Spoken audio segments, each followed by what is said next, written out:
بسم اللہ الرحمن الرحیم۔ السلام علیکم دوستو، آج کی نئی ویڈیو نئی اپڈیٹ کے ساتھ میں آپ کی خدمت میں حاضر ہوں۔ دوستو، جیسا کہ آپ نے میری پچھلی ویڈیو میں ایک خبر سنی تھی جس میں سرکاری ملازمین کی پنشن میں کٹوتی کی جا رہی ہے اور پنشن ختم کرنے کے حوالے سے نوٹیفیکیشن جاری کیا گیا تھا۔ پچھلی ویڈیو میں میں نے تفصیل سے اس میں بتایا تھا، لیکن آج کی جو خبر ہے زبردست خبر ہے جو کہ اس کے بالکل الٹ ہے، کیونکہ جیسا کہ آپ جانتے ہیں مظلوم سرکاری ملازمین کے ساتھ بڑا ہی برا رویہ اختیار کیا جا رہا ہے۔ مزید خبر کی طرف بڑھنے سے پہلے اگر آپ دوست ہمارے چینل پر نئے ہیں تو ہمارے چینل کو ضرور سبسکرائب کریں اور ساتھ میں بیل آئیکنز کو بھی ضرور پریس کریں تاکہ سرکاری ملازمین کے متعلق جو بھی خبر شیئر کی جاتی ہے آپ دوستوں تک جلد سے جلد اور سب سے پہلے پہنچتی رہے۔ دوستو، جیسا کہ آپ جانتے ہیں مظلوم اور مرحوم مہنگائی سے ستائے ہوئے اراکین پنجاب اسمبلی کو تنخواہوں میں اضافہ مبارک ہو،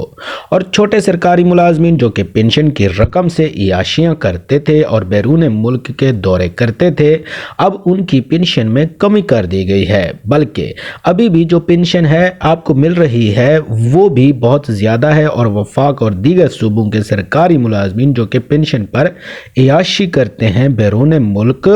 دورے کرتے رہتے ہیں اور تیاری کرنے میں لگے ہوئے ہوتے ہیں، ان کی پنشن میں کمی کر دی گئی ہے۔ اسی کو دیکھتے ہوئے پنجاب کابینہ نے پارلیمنٹرین کی تنخواہوں میں اضافے کی منظوری دے دی ہے، جس میں اس کی آپ کو مکمل تفصیل بتاتا چلوں کہ اسپیکر پنجاب اسمبلی کی تنخواہ 10 لاکھ اور ڈپٹی اسپیکر کی 8 لاکھ روپے ہوگی۔ یہ اضافہ پنجاب اسمبلی کے اراکین کی تنخواہوں میں کر دیا گیا ہے، لیکن سرکاری ملازمین کی تنخواہوں میں کمی سے کمی ہوتی جا رہی ہے۔ مزید اس طرح کی ویڈیوز کے لیے ہمارے چینل کا وزٹ کریں اور ہمارے چینل کو سبسکرائب کریں۔ اللہ حافظ، اپنا خیال رکھیے گا۔